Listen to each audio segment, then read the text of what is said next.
바울 사도는 하나님의 능력과 진정한 그리고 영원하신 지혜이신 그리스도를 증거하는 것을 지난 시간까지 우리가 나누었습니다.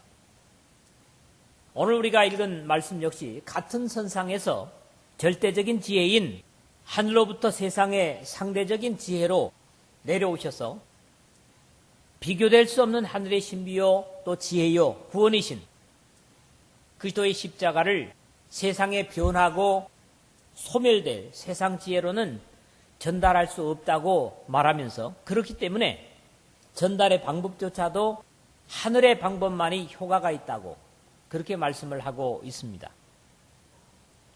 세상에서도 실제로 어떤 일들은 도구가 좋아야 원활하게 해낼 수 있는 그런 것들이 들어 있습니다.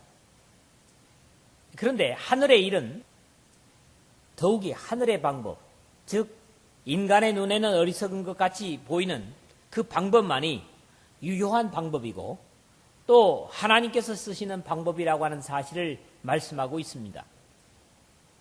아무리 사람의 생각과 눈에는 효과적인 방법일지라도 세상에서 도입한 방법은 사람을 구원으로 이끄는 데는 별로 역할을 할 수 없고 당장에는 효과가 나타나는 것 같이 보일지라도 하나님께서 인정하시는 방법이 아니기 때문에 미련하게 보이는 방법일지라도 하나님께서 주시는 방법을 사용할 수밖에 없다. 이런 고백을 지금 바울은 하고 있습니다. 그래서 교회라는 구별된 기관은 세상에 있지만 세상의 방법, 인간적인 방법은 반드시 문제를 일으킬 수 있기 때문에 세상의 풍조를 따를 수 없는 것이 교회입니다.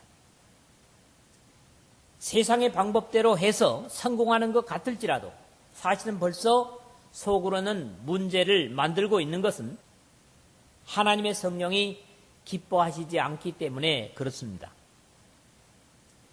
이런 이유에서 바울은 오늘 본문에서도 내가 너희 가운데 거할 때에 약하고 두려워하고 심히 떨어노라 그렇게 고백을 하고 있습니다.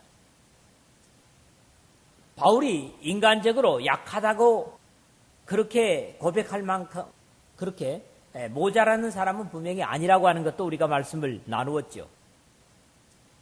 다만 바울은 아덴에서 바로 이 고린도에 오기 직전이죠. 가장 새로 되는 것을 기대하는 철학을 사랑하는 사람들에게 바울 일생의 가장 철학적인 말씀을 전했지만 효과를 거둘 수 없었습니다. 그런 마지막에 이 고린도에 와서 사람들을 두려워했다기보다는 아덴에 뒤지지 않는 정신세계와 죄악의 도성인 고린도에서 어떻게 하나님과 예수 그리스도를 전할까 두려워했고 고민했다는 그런 고백을 듣는 것입니다. 사실 아덴은 그래도 인위적인 철학의 영향일 수도 있겠지만 고린도만큼이나 죄악이 무성한 그런 곳은 아니었습니다. 오늘도 동일한 예수 그리스도의 구원의 역사를 나누면서 하나님의 성령의 나타남과 능력으로 말미암아 하늘의 소망과 생명으로 넘치는 이 말씀을 나누는 저와 여러분이 되었으면 하는 바람을 갖습니다. 세 부분으로 말씀을 나누겠습니다. 첫 번째는 먼저 1절 그리고 4절의 말씀입니다. 같은 내용이기 때문에 편의상 그렇게 나누어서 생각을 했으면 합니다. 형제들아 내가 너희에게 나아가 하나님의 증거를 전할 때에 말과 지혜의 아름다운 것으로 아니하였나니 1절에 그랬고요. 4절에 내 말과 내 전도함이 설득력 있는 지혜의 말로 하지 아니하고 다만 성령의 나타남과 능력으로 하여 4절에 그렇게 기록을 하고 있습니다. 복음은 말과 지혜의 아름다운 것으로 전하는 것이 아니다 하는 것이 이 내용에서 바울 사도께서 우리에게 주시는 첫째 요지입니다. 하나님의 증거를 전할 때에 말과 지혜의 아름다운 것으로 아니하여 1절에 그랬고 설득력 있는 지혜의 말로 하지 아니하고 4절에 그랬습니다. 여기 먼저 하나님의 증거라고 하는 것은 두 가지의 용어로 여러분들 성경에 있으면 밑에 각 주로도 나타나 있는 것을 볼 수 있습니다만은 두 가지 의미로 쓰여지고 있습니다. 첫째는 증거, 그래서 마르티리온 그런 말입니다. 이것은 확정된, 증명된 그런 말입니다. 그리고 또 다른 데서는 이것을 미스테리온이라고 기록을 하고 있는데 이것은 비밀이라든가 신비를 의미하는 말입니다. 그렇죠. 하나님의 말씀은 이 두 가지로 충분히 설명되어질 수 있는 그런 것이죠. 율법과 선자의 증거를 받은 것으로 볼 때 확증된 것이고 또는 예수의 부활과 성령의 오심으로 이미 확증된 것이고 그럼에도 구원받은 사람들이 갖는 감격이나 세상 죄의 사람들은 이해할 수 없는 데서 신비 중에 신비라고 그렇게 말씀드릴 수도 있을 것입니다. 왜 나 같은 죄인을 구원해 주셨을까? 구원받은 사람들 그렇게 감격하는 데서 신비고요. 뭐 십자가가 대수롭길래 그것이 인간을 구원한다고 하는 말인가 하는 그런 입장에서 보는 세상 사람들의 볼 때도 이해될 수 없는 신비라고 하는 것을 말씀드리는 것입니다. 그래서 앞에서도 이미 이 신비스러운 고백이 십자가의 도가 멸망하는 자들에게는 미련한 것이요 구원을 얻는 우리에게는 하나님의 능력이라고 고백했던 것입니다. 그렇기 때문에 세상에 아무리 훌륭한 웅변가라 해도 성령의 능력 없이는 십자가의 그리스도를 전할 수 없는 것이고 또 같은 영어로 듣지 않은 사람들은 들어도 깊은 의미를 이해할 수 없기 때문에 별 감흥을 느낄 수가 없는 것이 이 증거된 교훈인 것입니다. 형제들아, 내가 너에게 나아가 하나님의 증거를 전할 때에 말과 지혜의 아름다운 것으로 아니하였나니 그랬는데 사실 이러한 바울의 증거는 고린도에 오기 전에 바로 전에 사도행전 17장 22절에서 마지막 34절까지 아테네의 철학자들을 향해서 헬라 철학적인 메시지를 전했지만 별 효과를 보지 못한 데서 경험을 통해서 하는 고백입니다.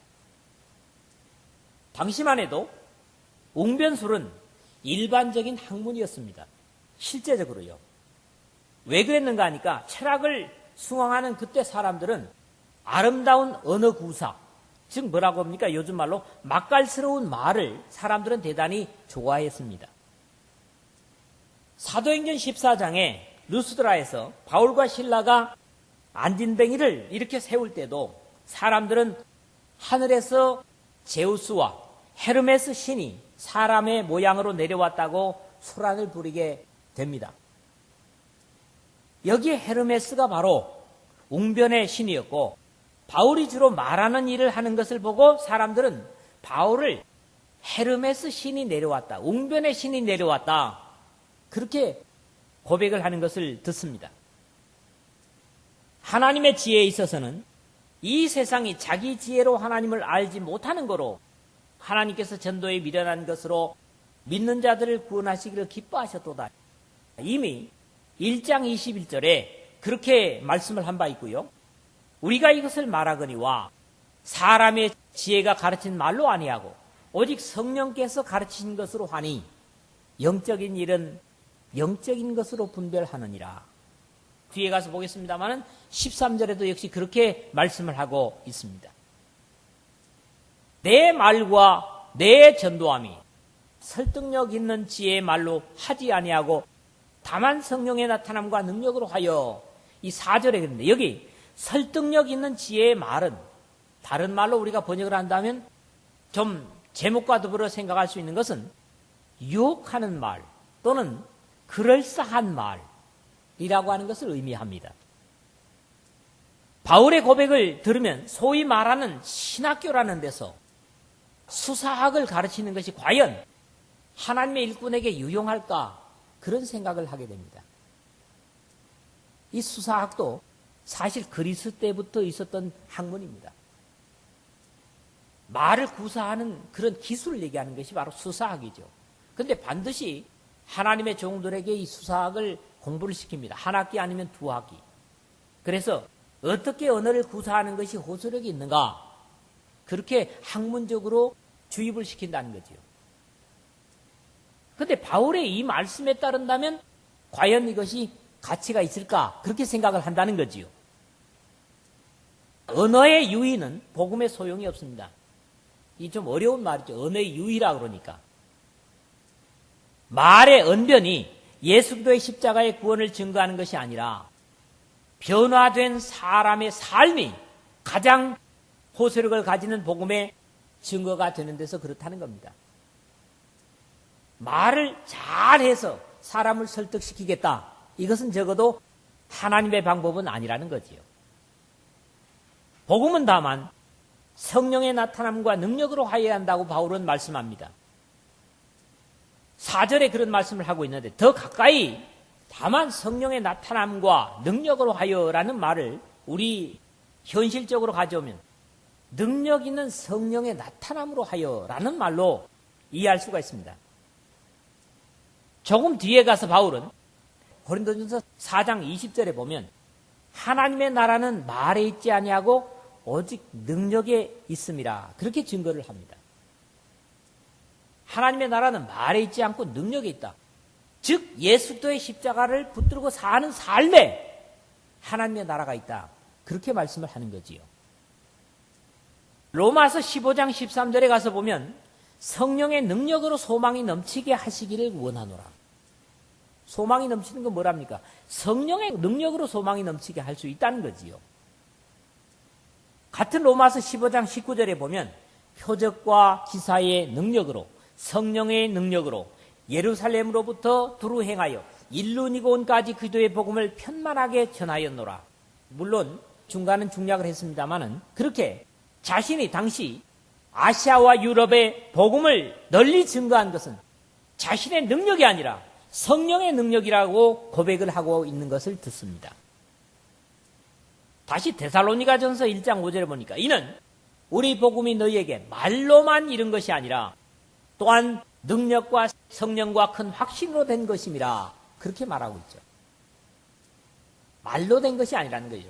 성령의 능력으로 된 것이다. 데살로니가 교회가 놀라운 복음의 반응을 일으킬 수 있었던 것은 그런 것이다. 바울이 얘기하고 있는 겁니다. 하나님께서 복음을 주시면 또한 증거할 능력도 함께 주시기 때문에 내가 앞서서 인간의 지혜와 방법, 즉 이렇게 하면 잘 받아들이겠지 라는 계산을 버리고 어리석은 것처럼 하나님의 성령에 의지할 때 하나님의 성령께서 능력으로 역사하시게 되므로 효력 있는 복음을 증거하게 될 것이다. 이런 말씀입니다. 두 번째로는 2절, 3절을 같이 보겠는데요.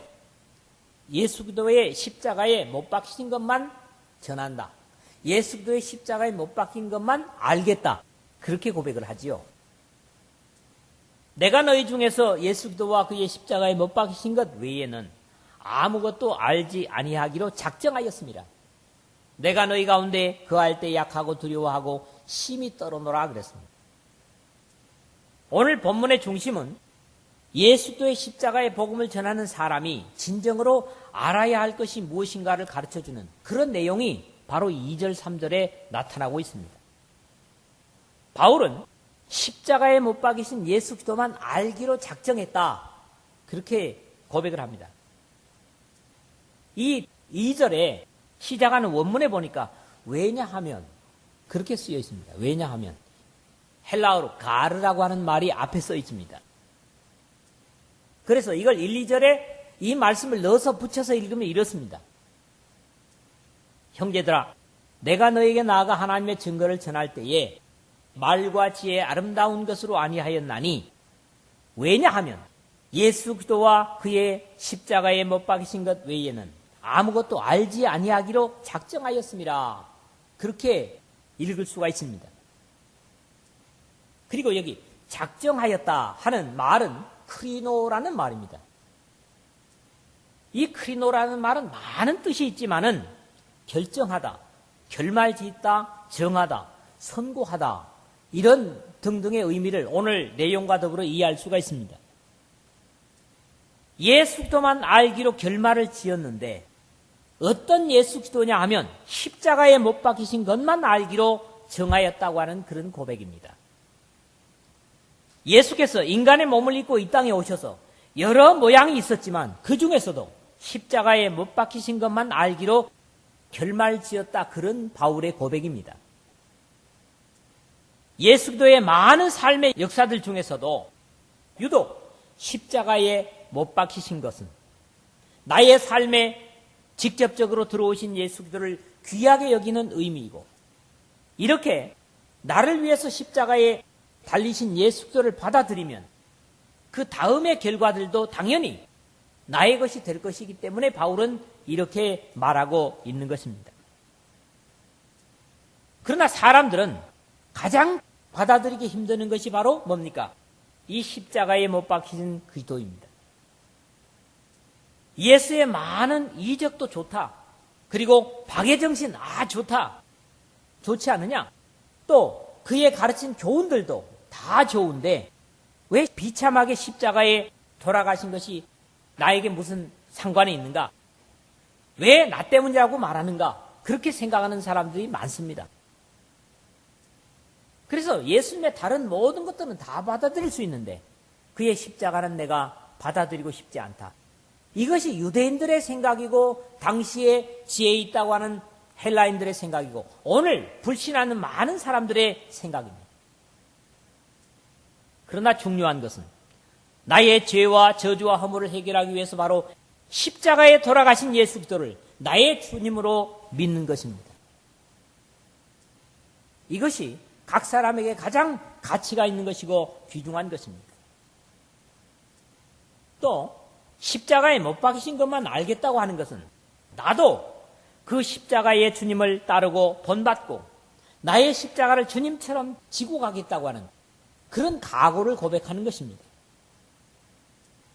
사실 사람들이 그리스도의 십자가는 깊이 알면 알수록 감격하고 찬양하게 합니다. 여러분들 어떻습니까? 십자가에 나를 위해서 희생하신 그 주님을 깊이 알면 알수록 감격하고 찬양하게 되는 것은 당연한 것이죠. 여러분 모두도 바울처럼 십자가에 달리신 예수 그리스도만 알기로 작정하십시오.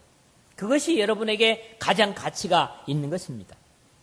반대로 예수 그리스도의 대속의 역사 외에는 아무것도 알지 않기로 작정했다. 바울은 또 그렇게 말하고 있습니다. 내가 너희 중에서 예수 그리스도와 그의 십자가에 못 박이신 것 외에는 아무것도 알지 아니하기로 작정하였습니다. 그랬습니다.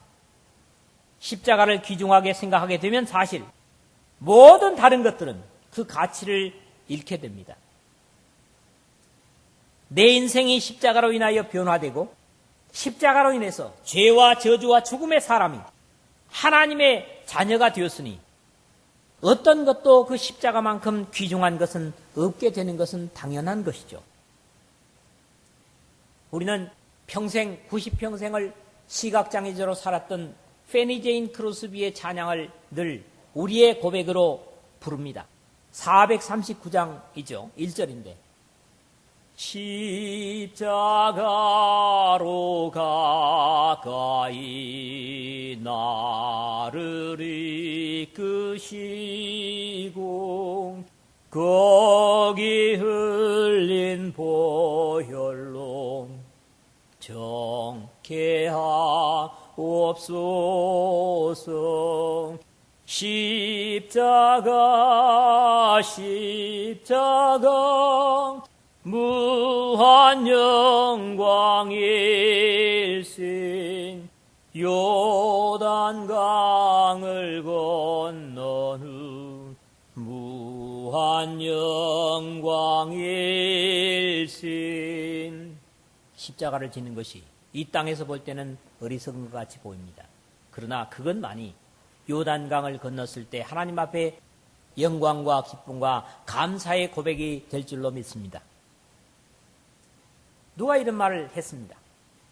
나에게 있어서 십자가가 이 세상의 모든 것을 상대화시켜버렸다.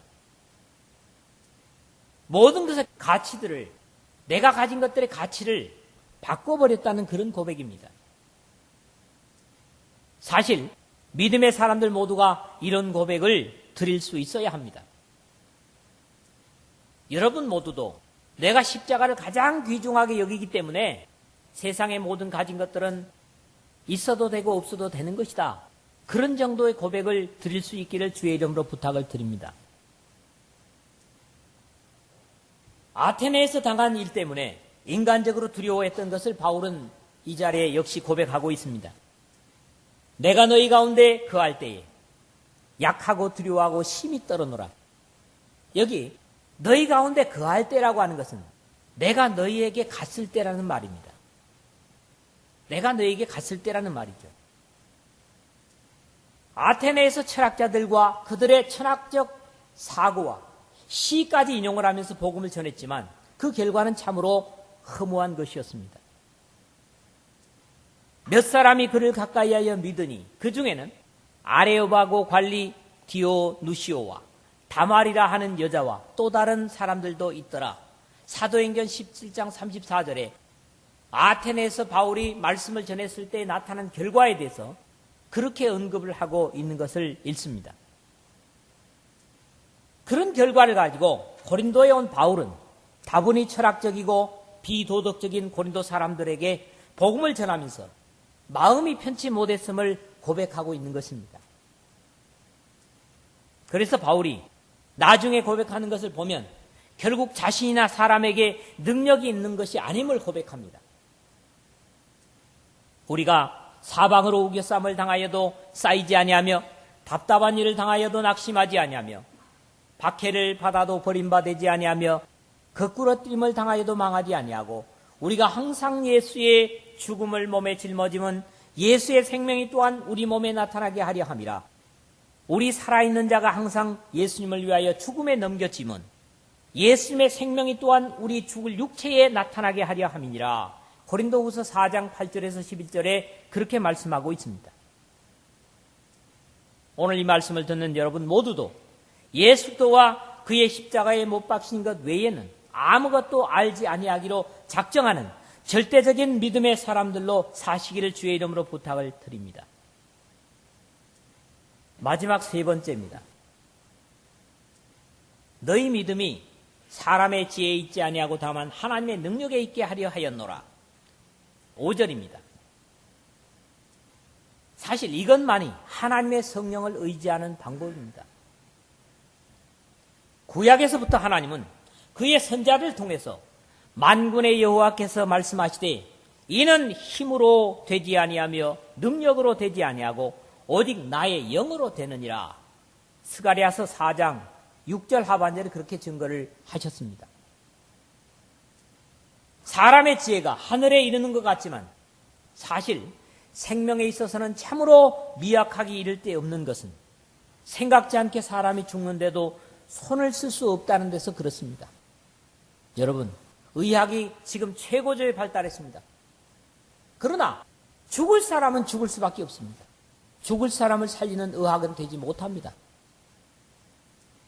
그렇기 때문에 우리는 사람을 신뢰할 수 없는 것이죠. 우리 믿음의 바탕이 그런 입장에서 사람의 지혜에 있어서는 안 된다는 말씀입니다. 여기 너희 믿음은 또 이렇게 이해할 수가 있습니다. 너희의 그리스도를 믿는 믿음은 그렇게 바꿔서 우리가 이해할 수가 있습니다. 오늘도 하나님의 성령의 역사와 일하심보다 사람의 이성과 지혜가 너무 활발하면 이것은 주님의 방법을 의지하는 것이 아닙니다. 늘 사람의 수완과 방법이 참으로 능력 있고 효력 있는 하나님의 역사를 가로막고 제한한다는 사실을 우리는 이해하여야만 합니다. 우리의 믿음이 다만 하나님의 능력에 있어야 한다고 바울은 다시 한번 당부를 합니다. 일찍이 이러한 사실을 알고 하나님의 능력에 의지하여 일하고 살았던 바울이었기 때문에 우리가 이 보배를 질그릇에 가졌으니 이는 심히 큰 능력은 하나님께 있고 우리에게 있지 아니함을 알게 하려 함이라. 그렇게 고린도후서 4장 7절에 고백하고 있습니다. 바울이 이렇다면 오늘 우리는 얼마나 더 겸손히 주님을 의지해야 되겠습니까? 얼마나 더 주님의 십자가를 붙들어야 되겠습니까? 또 이러한 고백은 그러므로 우리 모두는 증거할 수 있다는 확신을 가지게 합니다. 이제 사람의 지혜도 능력도 복음의 증거에 필요한 것이 아니라면, 유용한 것이 아니라면, 그런 것을 완전히 갖추지 못한 우리들도 증거할 수 있다는 확신을 반대적으로 가질 수 있다는 말씀입니다. 만약에 주님께서 세상의 지혜와 술수와 이벤트를 사용하신다면 그렇지 못한 우리들은 잠잠할 수밖에 없었을 것입니다. 나는 그런 것을 배우지도 가지지도 못했으니 나는 할 수 없다라고 자탄할 것입니다. 그러나 이 세상에 이런 모든 합리적인 방법이 오히려 복음을 전하는 데는 유용하지 못하다고 하는 가르침 때문에 너도 나도 복음에 대해서 확신을 가질 수가 있게 됩니다. 하나님의 방법인 성령의 능력을 의지하고 증거하기만 하면 주님께서 역사와 능력을 이루실 것이기 때문입니다. 우리 모두 이 주님의 약속에 확신과 충성을 드릴 수 있어야 할 것입니다. 말씀을 맺습니다. 하나님의 구원의 신비를 전할 때 가장 효과적인 방법은 미사여구를 동원하는 것은 효과가 없다고 그럽니다. 미사여구라고 하는 것은 아름다운 단어와 듣기 좋은 문구를 얘기하는 거죠. 이런 걸 꼭 사용해야 되는 건 아니라는 겁니다. 다만 성령께서 역사하시고 하나님의 능력이 나타나도록 우리 각자가 도구가 되는 것입니다. 인간을 죄에서 구원하는 오직 하나의 효과 있는 증거는 십자가에 못 박히신 예수 기도를 전하는 것입니다. 그것만이 인간을 살리는 하나님의 유일한 방법이기 때문입니다. 전하는 사람이나 받는 사람이나 사람의 지혜로 전하지 않고 사람의 지혜로 들으려고 하지 않고 오직 하나님의 능력에 의지하여 전하고 들을 때 이 복음이 효력을 가지고 사람을 구원하는 능력을 나타내게 되는 것입니다. 어찌 보면 우리가 너무 이성적으로 머리로만 하나님을 파악하고 섬기려 하고 또 앉아있는 것이 아닙니까? 그런 속에는 하나님의 능력이 나타날 수 없다는 거지요. 우리 마음을 다해서 온 정성을 다해서 오늘도 하나님은 나에게 어떤 음성으로 말씀하실까? 그런 갈급한 마음문을 하나님이 열어주시는 것이 아니라 내가 여는 겁니다. 그렇게 주님을 의지할 때 하나님은 그런 심령에다가 생명의 말씀을 넘치도록 부어주시는 줄로 믿습니다. 그럴 때 생명은 풍성하고 하나님께 영광에 될 줄로 믿습니다. 여러분 모두가 하나님의 아들 예수 그리스도의 십자가의 희생을 가장 여러분의 인생의 귀한 가치로 세우시고 또 그것을 증거하시고 그것만 전하시고 그것을 위해서 삶으로 하나님의 선하신 능력이 바울에게 나타났듯이 여러분 모두에게도 오늘 함께 하시기를 주의 이름으로 축원을 드립니다.